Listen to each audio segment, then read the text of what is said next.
Assalamu alaikum, урматтуу Садыр Нуркожоевич, делегаттар, катышкандар. Менин 3 суроом бар. Лейлек районунун Разаков шаарынан келгем, Жалилов Абдухамит ажы. Биз Борбордон 1111 километр, 111 метр, 11 сантиметр алыста турабыз.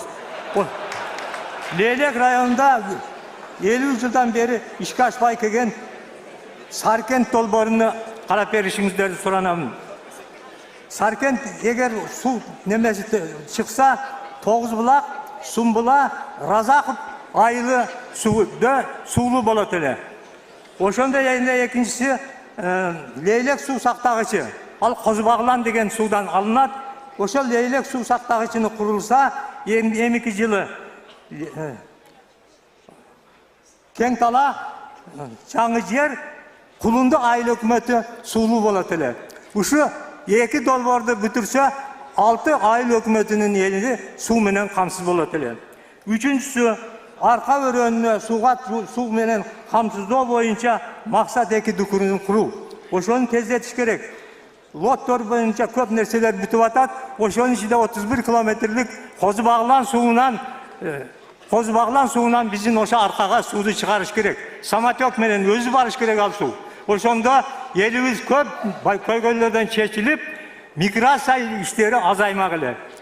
Андан тыш биз ошо 1111 километр, 111 метр, 11 сантиметр жерден кээ уракта ооругандар абдан кыйналып Бишкекке келет, больницага. Ошо больница немеси чечиш үчүн мен суранып кетемин, Садыр Нуркожоевич, ошо Разаков шаарына азыркы заманбап бүтүн оборудование менен больница куруп беришиңизди суранып кетемин. Эмне дегенде бул керек. Лейлек районунда 150 000, Сүлүктүү шаарында 25 000, 175 000 эл ушуга муктаж. Ошону мен суранып кетем, ушундай неме кылышыңыздар керек. Төртүнчүсү, бизден Сырдариядан суу неме кылып атат. Ошонун немесини каскад деп коет. Плавающий каскадный станцияны бир жаңыласа, азыр жылына 50 миллион сом акча төлөп атабыз ошо токко. Эгер ошол болсо 25 000 жарымга кыскарып, ушу ол дагы жакшы болот да. Ар жылына мамлекетке 25 000 экономика болот да. Абдан жакшы болуп ошону. Мен суранамын, келечекте кең болсун. Алла Таала ар бир кишиге өмүр ырыскеш берсин. Рахмат, Аксагал рахмат. Райымберди Токтосунович келиңиз, даярдасын. Жусупбеков Мирлан Акимжанович, Чүй областы. Ассаламу алейкум, улуу жыйындын катышуучулары. Мен бүгүнкү кайрылуумду ырырдабай, декламация айтпай элге кайрылайын. Эң биринчи кайрылуум депутаттарга эле. Биздин келечекте мына 4 жылдан бери көтөрүлүп аткан элдик курултай маселелери боюнча мыйзамдарына өзгөртүү, толуктоо киргизип берүү үчүн бирден бир талап кылат элек, сурагып келет. Анткени биринчи элдик курултайдан кийин каралган биздин элдик курултайыбыз колобок боюнча калып калды, буту колун кесип таштады. Бул биздин келечегибиз курултай. Ата бабабыздан калган сарт, насил, салттар, ушуну биз дагы бир жолу кайталап кетет элек. Келечегибиз бир эле эки доско керек эмес.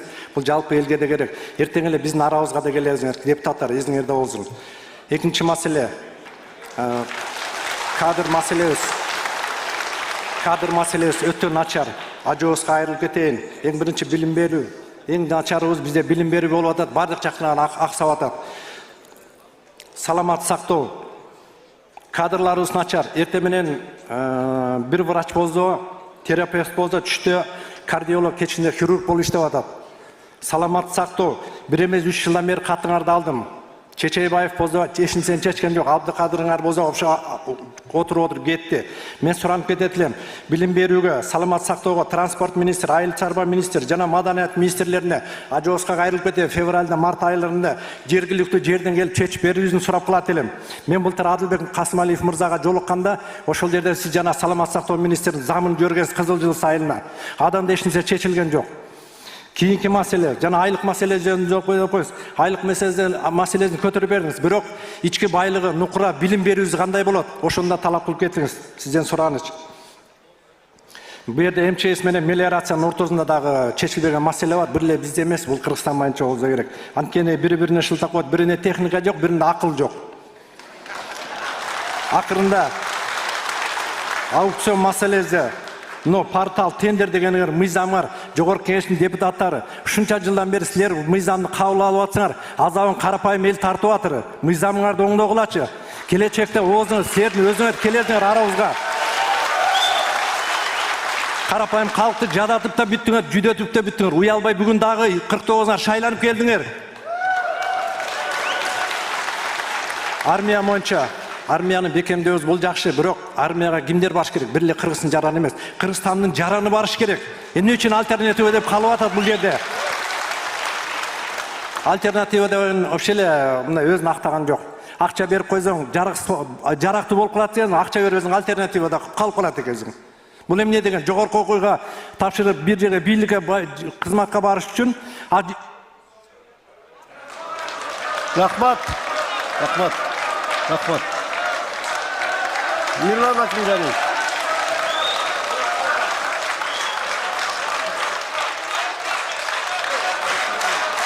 Он секунд. Сиздерден дагы бир сураныш. Кошберк оглу. 10 секунд Кошберк. Бийлик бутагына барыш үчүн 50 000 сом экен тагдыры, Кыргызстан тагдыры. Бирок келечекте эмне деген нерсени күтүп атабыз? Балдарды тарбиялаш үчүн 50 000 сом эмес, же 100 000 айлык эмес. Муну садык бала бакчадан баштап жогорку окуу жайын бүткөнчө тарбиялашыбыз керек. Биздин келечегибиз ушун жаштар деп коебуз. Жаштарды караган эч ким жок. Сизден ажоостан суранып келем, Садыр мырза, февраль менен март айынан баштап эмнеде отурган министрлер креслого жабышып калбасын, сиз айткандай болуп. Жергиликтүү элдерди Рахмат сизге, рахмат.